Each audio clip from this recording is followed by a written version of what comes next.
اعوذ باللہ من الشیطان اللعین الرجیم بسم اللہ الرحمن الرحیم الحمد للہ رب العالمین الصلاة والسلام علی سیدنا و نبینا و طبیب نفوسنا بالقاسم محمد وعلی آلہ الطیبین الطاہرین المعصومین الذین اذهب اللہ عنہم الرجس وطہرہم تطہیرا واللعن الدائم على أعدائهم أجمعين أما بعد فأعوذ بالله من الشيطان الرجيم بسم الله الرحمن الرحيم ربنا إننا سمعنا مناديا ينادي للإيمان أن آمنوا بربكم فآمنا ربنا فاغفر لنا ذنوبنا وكفر عنا سيئاتنا وتوفنا مع الأبرار ربنا وآتنا ما وعدتنا على رسلك ولا تخزنا يوم القيامة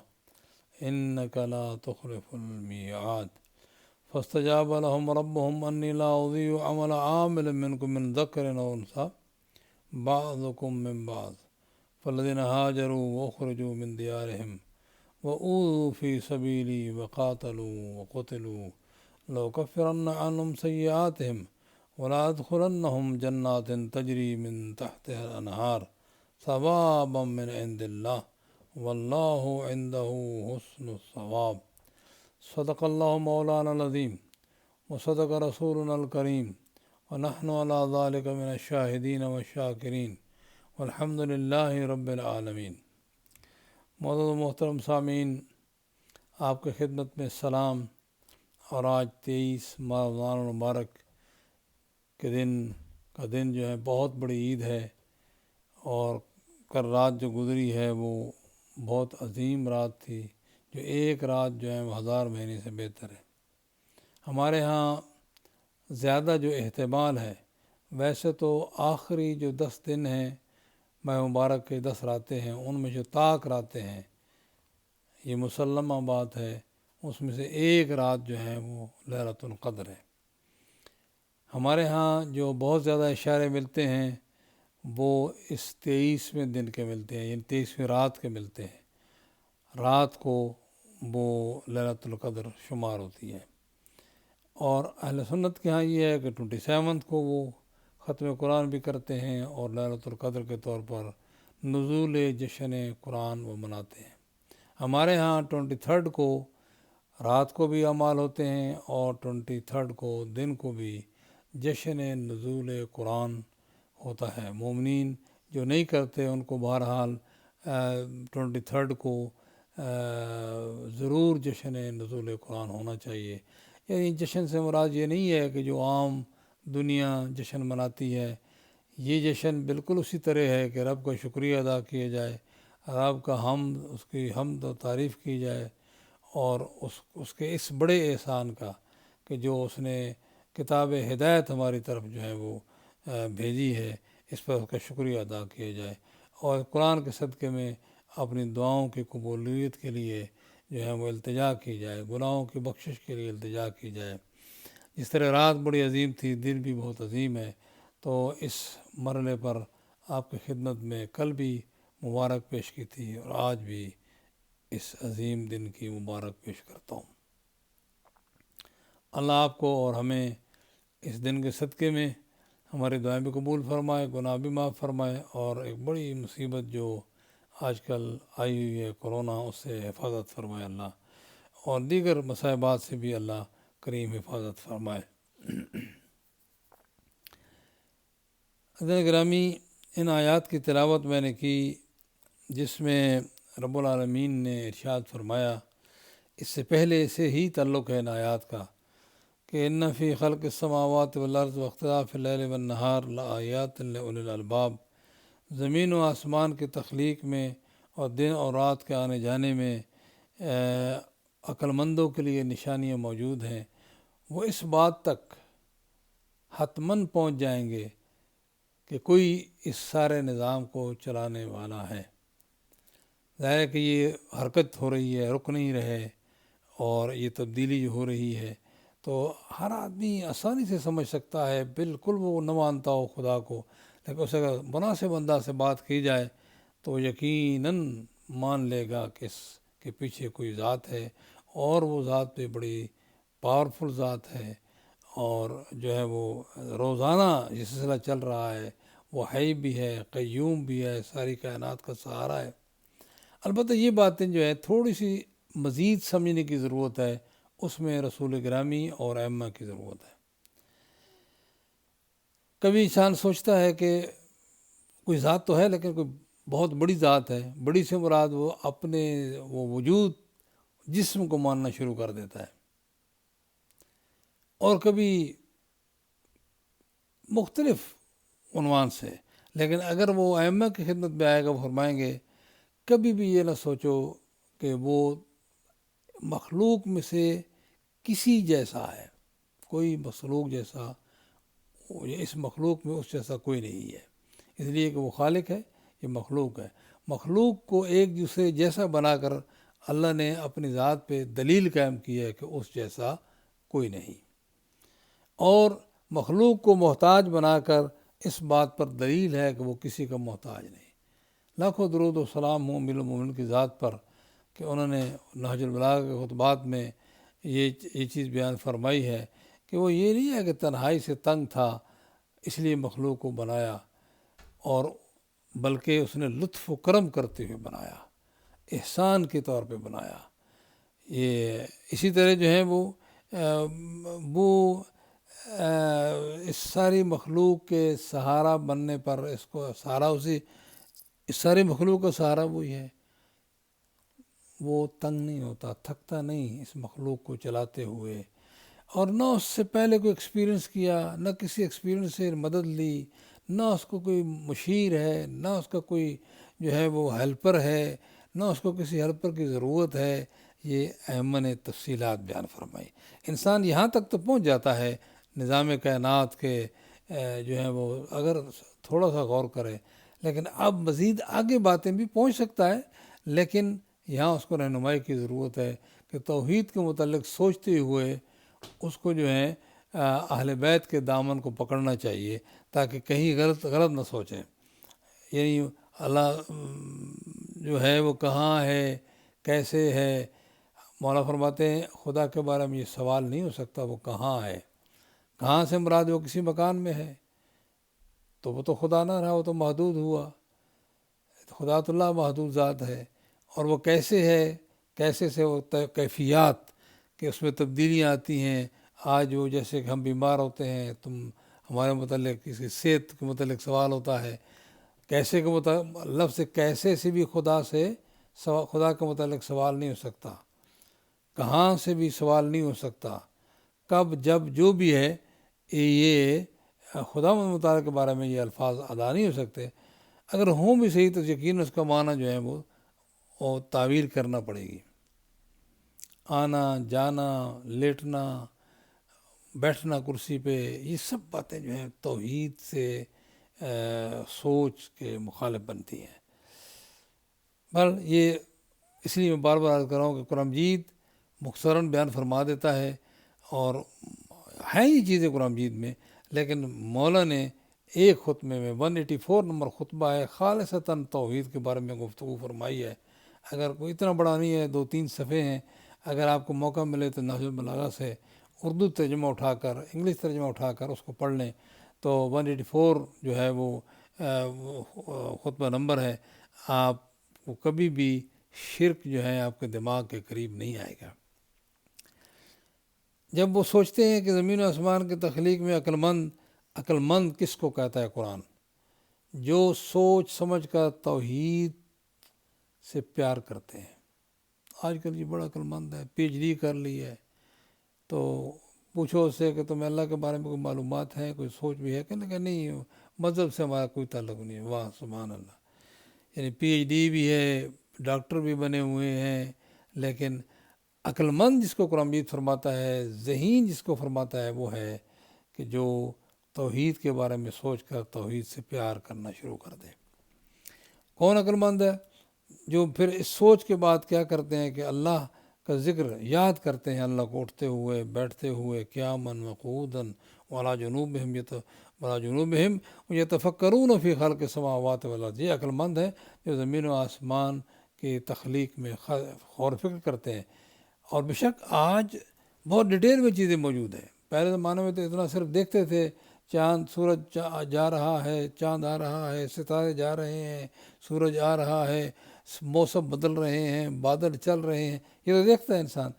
لیکن آج تو بہت ڈیٹیل میں جا سکتا ہے، اس کو سائنس نے بہت سی چیزوں کو جو ہے وہ واضح کر دیا ہے کہ یہ کیا ہو رہا ہے، کیسے ہوتا ہے۔ تو اس طرح جو ہے وہ جتنا سوچے گا، جتنا ڈیپ جائے گا اس کائنات کے اسٹڈی میں، اتنا اس کا توحید سے پیار زیادہ ہو جانا چاہیے کہ بنانے والا کتنا عظیم ہے، کہ جس نے اس کو اس نظام کو بنایا، ایک ایک چیز کو بنایا، کیسے بنایا، سبحان اللہ۔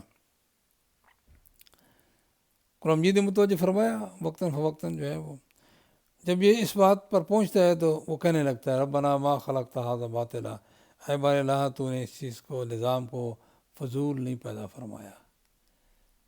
جب پورے کائنات کے بارے میں سوچتا ہے تو یقیناً اپنے بارے میں بھی سوچتا ہوگا کہ مجھے بھی تو نے فضول نہیں پیدا کیا، میری زندگی کا بھی مقصد ہے۔ اور وہ مقصد کیا ہے کون بتائے گا؟ ظاہر ہے کہ پیدا کرنے والا ہی بتا سکتا ہے۔ تو قرآن مجید نے یہاں آ کر فرمایا وما خلقت الجن والانس الا لیعبدون، جنوں اور انسانوں کو میں نے اس لیے بنایا کہ وہ میری ہی عبادت کریں۔ اور یعنی انسان اگر صحیح سوچ رکھتا ہو اور صحیح ڈائریکشن میں جا رہا ہو تو اس کا یہ مطلب نہیں ہے اس کا سونا بھی عبادت، اس کا کام کرنا بھی عبادت، اس کا کھانا پینا بھی عبادت، بچوں کی پرورش عبادت، دیکھ بھال عبادت، یعنی کوئی مرحلہ ایسا نہیں ہے کہ وہ عبادت سے خالی ہو، لیکن صرف تھوڑا سا سوچ سمجھ صحیح ہونی چاہیے۔ یعنی اس کا مطلب عبادت کا مطلب یہ ہے کہ اللہ سبحانہ و تعالیٰ کی عبادت وہ دنیا میں تو دے رہا ہے، ہر ایک کو دے رہا ہے، لیکن آخرت کے لیے بھی اس کا محفوظ ہوتا جائے گا۔ اگر وہ ایک آدمی، یہ سمپل سی مثال ہے کہ ایک آدمی ہر ایک صبح برش کرتا ہے، جس میں خدا کو نہ ماننے والے بھی کرتے ہیں اور خدا کو ماننے والے بھی کرتے ہیں۔ جب خدا کو ماننے والا کرتا ہے تو اس کے ذہن میں آتا ہے سنت قربتاً الی اللہ۔ اب یہی عمل فائدہ دونوں کو پہنچا، جو دنیا کا فائدہ ہے کہ جب دانت صاف ہوئے تو صحت رہے گی، لیکن جب اس نے برش کر دیا اور سنت قربتاً اللہ کی نیت کر لی، میں اپنے پیغمبر کی سنت پہ کر رہا ہوں برش مسواک، اس کا آخرت کا یہ کام محفوظ ہو گیا۔ تو عزیزان گرامی، بہت آسان ہے سلسلہ، مگر پہلے توحید کی سوچ ہونی چاہیے، اللہ سبحانہ تعالیٰ کے بارے میں صحیح سوچ ہونی چاہیے۔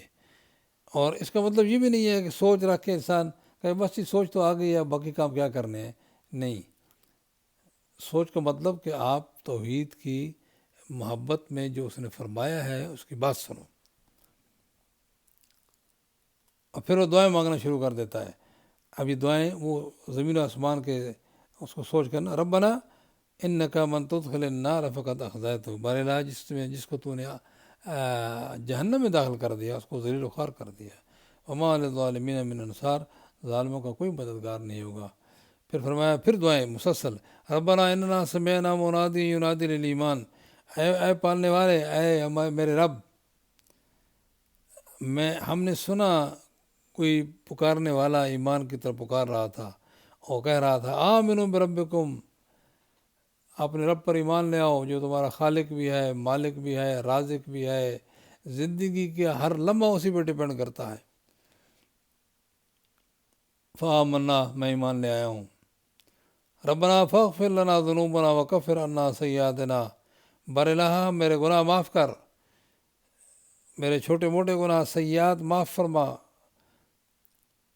وتوفنا مع الابرار، نیک لوگوں کے ساتھ مجھے شمار فرما۔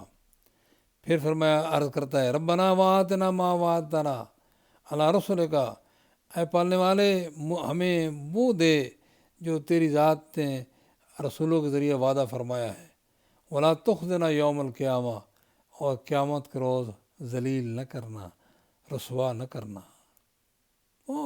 ساری دنیا کھڑی ہوگی، وہاں اگر کسی کو پکڑ کر لایا جا رہا ہوگا اور مختلف انداز سے فرشتے اس کو لا رہے ہوں گے، اور کسی کے منہ پہ، کسی کے بیک پہ مارا جا رہا ہوگا، کتنی ذلت اور خفت سب دیکھ رہے ہوں گے لوگ۔ جن کو پریشانی سے تھوڑی سی نجات وہی دیکھیں گے۔ انک لا تخلف المیعاد، تو وعدہ خلافی نہیں فرماتا۔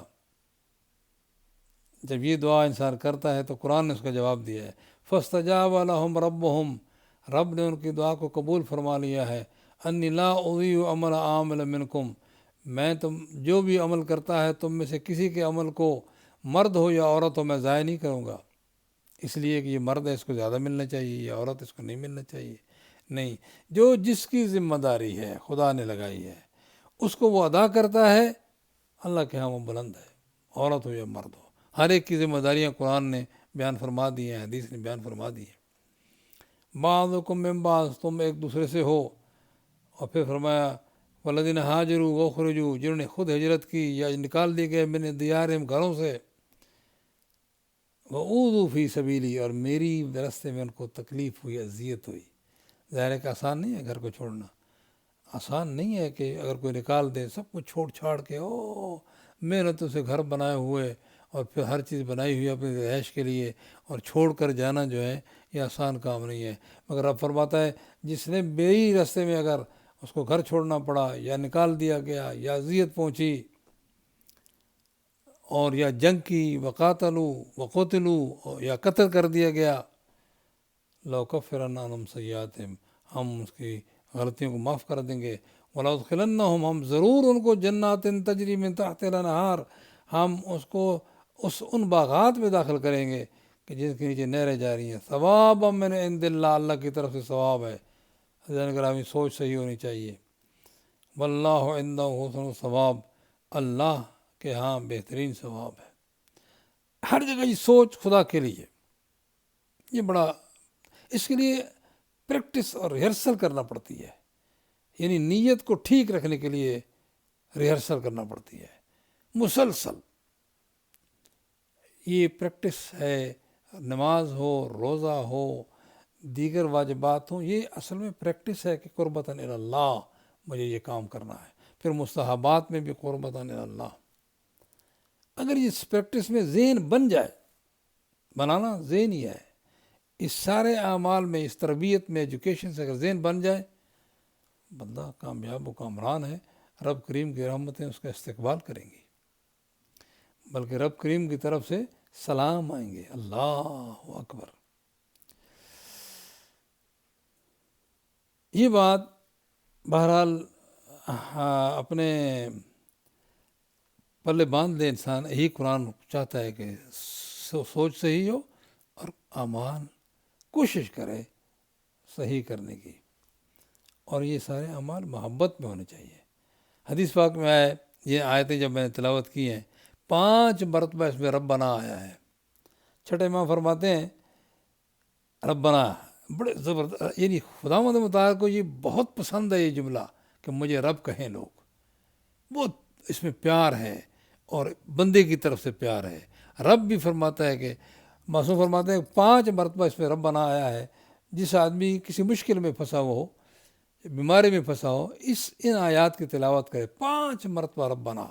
پھر اس کے جواب میں رب نے فرمایا ہے فاستجاب لهم ربهم، اللہ نے ان کی دعا قبول کر لی ہے، اس کی دعا قبول ہو جائے گی، گناہ معاف ہو جائیں گے، بیماروں سے شفا ہو جائے گی، اور اس کے اجر میں اضافہ ہوگا۔ یہ بات نوٹ کر لیں، ان آیتوں کو کوئی لمبی چوڑی نہیں، یاد کر لیں اور اس کو بار بار کہیں۔ بلکہ کہتے ہیں کہ رسول گرامی جب یہ آیتیں نازل ہوئیں تو اس کے بعد رات کو اٹھیں تہجد کے لیے، ضرور ان آیت کی تلاوت فرماتے تھے، انہی آیت کی تلاوت فرماتے تھے۔ تو بہرحال چونکہ اس میں بہت پیار ہے، بڑا لطف ہے، بڑی محبت ہے رب سے، نماز تہجد کے لیے چلیں ہم تو بیچارے، اللہ میں توفیق دے سب کو، کم سے کم واجبات تو ادا کریں۔ اگر یہ دعا یاد ہو جائے، دعا قنوت میں پڑھ سکتے ہیں آپ، اور اگر یہ دعا یاد ہو جائے چلتے پھرتے پڑھ سکتے ہیں، اور ان آیات کو اگر یاد کر لیا جائے تو کوئی زیادہ نہیں ہے، کوئی چند جملے ہیں، اس کا ثواب بہت زیادہ ہے۔ ثواب من عند اللہ واللہ عنده حسن ثواب۔ فرمایا تم پریشان نہ ہو، ولا لا یغرنکم تقلب الذین کفروا فی البلاد، یہ شہروں میں پھر رہے ہیں جناب، بڑی بڑی گاڑیاں اور جناب جہاز اور یہ اور وہ، یہ اس زمانے میں تو یہ نہیں تھا. آج کی بات میں کہہ رہا ہوں کہ تمہیں یہ جو خدا کی بات نہیں سننے والے، یہ جو پھر رہے ہیں، اس پہ پریشان نہ کرے، تمہیں دھوکہ نہ دے یہ بات. آج کل زیادہ تر یہی ہے. کبھی لوگ کہتے ہیں کہ برہمتے ہیں تیری اغیار کے کاشانوں پر، برق گرتی ہے تو بیچارے مسلمانوں پر. اصل مسئلہ یہ نہیں ہے کہ مسلمان اس کے لیے پیدا ہی نہیں ہوا، لیکن اس کا یہ مطلب نہیں ہے کہ ہاتھ پہ ہاتھ دھرے مسلمان بیٹھ جائے اور کوشش نہ کرے اپنی ضروریات کے لیے اور آگے نہ بڑھے، ترقی نہ کرے، ایڈوانسمنٹ نہ ہو. لیکن اگر کوئی اس سے آگے بڑھ گیا ہے تو پریشان ہونے کی ضرورت نہیں. آپ سب سے زیادہ اپنے ایمان اور محبت خدا میں کوشش کریں، باقی سب چیزوں میں کریں. یہ نہیں ہے کہ آپ کو کہا گیا ہے کہ بس آپ جو ہیں وہ یہ دنیا کی چیزیں جو ہیں بالکل کو استعمال نہ کرو. نہیں، بہت جو ہے آپ اندازہ لگائیں کہ ایک آدمی مسلمان مناسب زندگی گزار رہا ہو اور اگر کسی وجہ سے وہ بینک کرپسی یا کچھ بھی ہو گیا ہو تو اسلام تو اس کو زکوٰۃ سے پیسے دیتا ہے، حتیٰ کہ سواری بھی اس کو ضرورت ہو تو زکوٰۃ سے دیتا ہے. لیکن یہ باتیں اسلامی سسٹم میں ہوتی ہیں. ہاں یہ بات ضرور ہے کہ مسلمانوں نے ایسی کوئی بڑی سیریس غلطی کی تھی آج ذلیل و خوار ہو رہے ہیں، ورنہ قرآن تو عزت دینے کے لیے آئے. انتم الاعلون ان کنتم مومنین، تم ہی بلند و برتر ہو. غلطی کیا ہوئی ہے اس پہ غور کرنے میں کوئی حرج نہیں ہے. میں نے جب غور کیا تو مجھے پتہ چلا کہ اس امت مسلمہ نے خاندان نبوت سے استفادہ نہیں کیا، خاندان یعنی اہل بیت رسول سے استفادہ نہیں کیا، بلکہ ان کے دشمن ہو گئے، ان کو قتل کیا، ان کو بازاروں میں پھرایا، ان کو درباروں میں پھیلایا. یہ ذلت ان کی ذلت کا سبب بن گئی ہے. اگر سب واپس چلے جائیں عزت بحال ہو جائے گی، سب واپس چلے گئے عزت بحال ہو جائے گی. چونکہ اصل جو غلطی جب تک انسان فائنڈ نہ کرے، آج بھی آل محمد علیہ السلام نام لیتے ہیں، لوگ محبت کرتے ہیں، لیکن محبت یہ نہیں ہوتی. محبت یہ ہے کہ آل محمد علیہ السلام کی بات مانی جائے.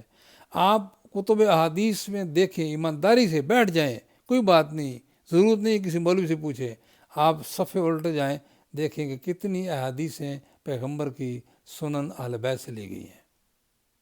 یہ ہوا، یہ سیاسی طور پہ مشکل آئی کہ اہل بیت کو اگنور کیا حکومتوں نے، جان بوجھ کر کیا، اور علماء کی مجبوریاں یہ تھیں کہ وہ حکومتوں کے خلاف نہیں جا سکتے تھے. یہ رہا سلسلہ، اور اس کی وجہ سے آج جنرلی امت مسلمہ کے پاس اہل بیت کی طرف سے بہت کم تعلیمات ہیں. اگر جن کے پاس ہیں ان کی بات نہیں سنتے لوگ، پروپیگنڈے کے ذریعہ. تو بس آج کرنے کا غور کریں، کوئی حرج نہیں ہے. یہ دنیا ابھی تک جب تک زندگی ہے آزاد ہو. فرمایا کہ متاع قلیل، یہ دنیا کچھ بھی ہو یہ تھوڑا سا سامان ہے. ثم مأواہم جہنم، پھر ان کا ٹھکانہ جہنم میں ہے. ایران کا شہنشاہ کدھر گیا؟ پورے ایران کا مالک بنا ہوا تھا. آج یہ دوسرے جو اپنے آپ کو سمجھتے ہیں ہم جیسا کوئی دوسرا نہیں ہے، یہ کہاں جائیں گے؟ ایک چھوٹے سے جرثوموں کو کنٹرول نہیں کر سکتے، چیخ و پکار کر رہے ہیں. یہ تو بالکل وہی حالت ہو گئی ہے کہ نمرود کے ناک میں مچھر گھس کے اس کے سر پہ جوتے لگتے تھے، تب جا کر اس کو کوئی سکون آتا تھا، چونکہ اس نے بہت بڑا دعویٰ کر رکھا تھا. آج بھی یہی حالت ہے ان بڑوں کی، جس کو آپ کہیں ان کے پاس جو ہے وہ ہاتھ پاؤں مار رہے ہیں، کہتے ہیں بڑی طاقتیں ہیں، ہم بڑی طاقتیں ہیں. نہیں، صرف ایک اللہ بڑی طاقت ہے، باقی سب کے سب کمزور ہیں اور اللہ کے محتاج ہیں. ایک اللہ غنی، باقی سب تم فقیر ہو اللہ کے دروازے کے.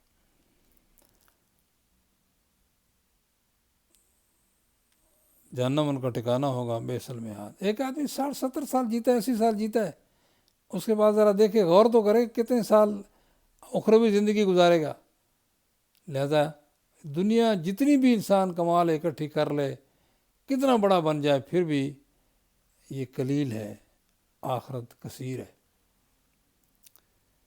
لیکن الذین اتقوا ربہم لہم جنات تجری، جنہوں نے تقوی اختیار کیا، رب کے سے محبت کی، ان کے لیے جنات ہیں، باغات ہیں، نہریں جاری ہیں، خالدین فیہا، ہمیشہ رہیں گے. نزلا من عند اللہ، اللہ کی طرف سے ان کو رہائش پرووائڈ کی جائے گی.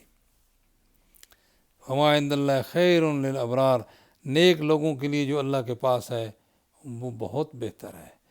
نیکی کا پھر نہ سمجھے مطلب یہ ہے کہ بس چپ کر کے بیٹھ جاؤ ہو حق مسجد میں، نہیں، کام زندگی کے کرنے ہیں، انہی زندگی کے کاموں میں گھر، فیملی، بچے، ان میں محبت خدا ڈالنی ہے، دنیا کے سارے معاملات کو صحیح ڈائریکشن میں رکھنا ہے، خدا کی ہدایت کے مطابق، ہی جہاد ہے۔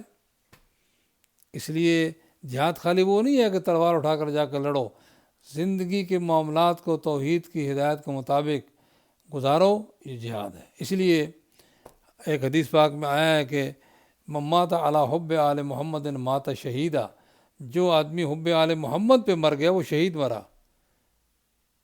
اور یہ محبت خالی یہ نہیں میں یا علی کہتا رہوں، محبت یہ ہے کہ یا علی نے جو کام کیے ہیں، جو حکم دیا ہے اس پہ چلوں، جو کام کیا اس پہ چلوں۔ مولا نے کبھی نماز چھوڑی، مولا نے کبھی روزہ چھوڑا، مولا نے تلاوت قرآن بات کبھی نہیں کی، مولا نے کون سا جو ہے وہ کام جو قرآن نے فرمایا مولا نے نہ کیا ہو۔ کبھی یہ نہیں ہو سکتا کہ مولا نے قرآن کے خلاف کوئی کام کیا ہو۔ لہٰذا مولا کے ماننے والوں کو کسی حد تک تو مولا کی بات سننی چاہیے، ایک دوسرے کی مدد کرو، سمجھاؤ ان کو یہ غلطی ہے کہ تم صرف کہو کہ بس ہم علی علی کرتے رہیں گے، یہ کافی ہے، نہیں یہ کافی نہیں ہے، بلکہ مولا کی سیرت پہ ایک زبان علی علی نہ کرے بلکہ پورا وجود علی علی کرے تو پھر مزے والی بات ہے۔ وَإِنَّ مِنْ أَهْلِ الْكِتَابِ لَمَن يُؤْمِنُ بِاللَّهِ وَمَا أُنزِلَ إِلَيْكُمْ وَمَا أُنزِلَ إِلَيْهِمْ خَاشِعِينَ لِلَّهِ۔ یہ بھی نہیں ہے کہ سارے اہل کتاب خراب، اس زمانے کی بات ہے۔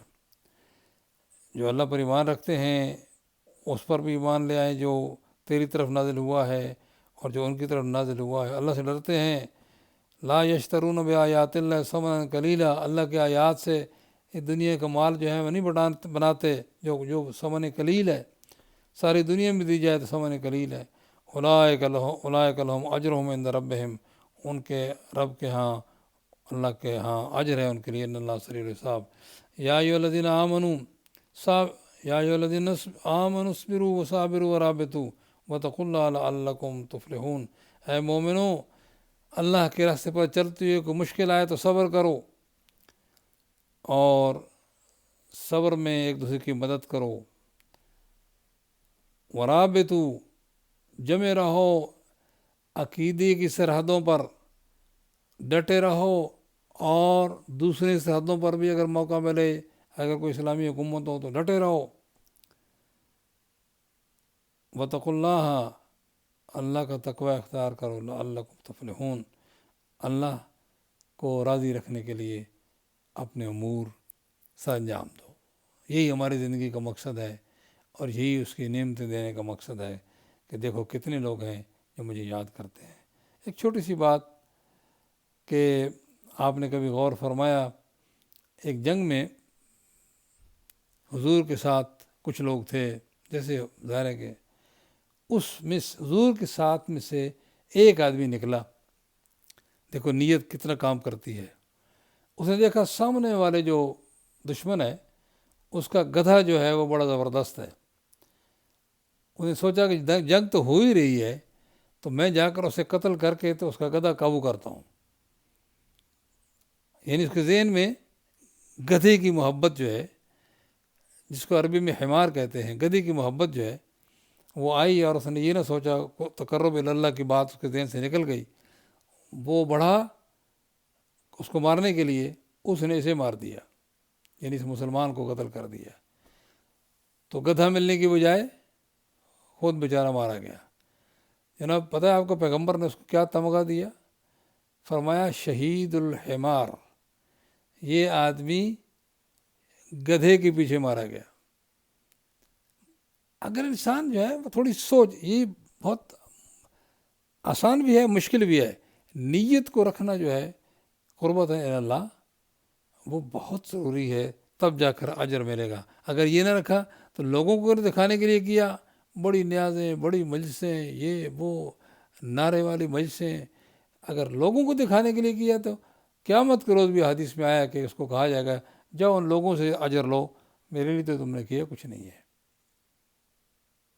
کوشش کرو، روزہ بہترین ایک عمل ہے جس میں قربتاً اللہ جو ہے وہ حاصل ہو سکتی ہے، یعنی نماز اور روزہ بہترین دو عمل ہیں جس میں انسان جو ہے وہ کافی حد تک جو ہے بالخصوص مستحب نماز، نماز تہجد، جس میں کوئی دیکھنے والا نہیں ہوتا، کوئی دکھاوے والی بات نہیں ہوتی، اگر انسان جو ہے اس کو سامنے رکھے تو ایک عمل کم از کم کچھ اعمال قربت اللہ ہو جانے چاہیے۔ اللہ تعالیٰ آج کے دن کے صدقے میں ہماری دعائیں قبول فرمائے اور مسلمانوں کی مدد فرمائے، پریشانیاں ختم فرمائے، بیماروں کو شفا عطا فرمائے۔ آپ سے بھی التجا ہے کہ آپ ہمیں اپنی دعاؤں میں یاد رکھیں۔ اللہ تعالیٰ آپ کو، آپ کے اولادوں کو، ہر ایک کی حفاظت فرمائے۔ السلام علیکم ورحمۃ اللہ وبرکاتہ۔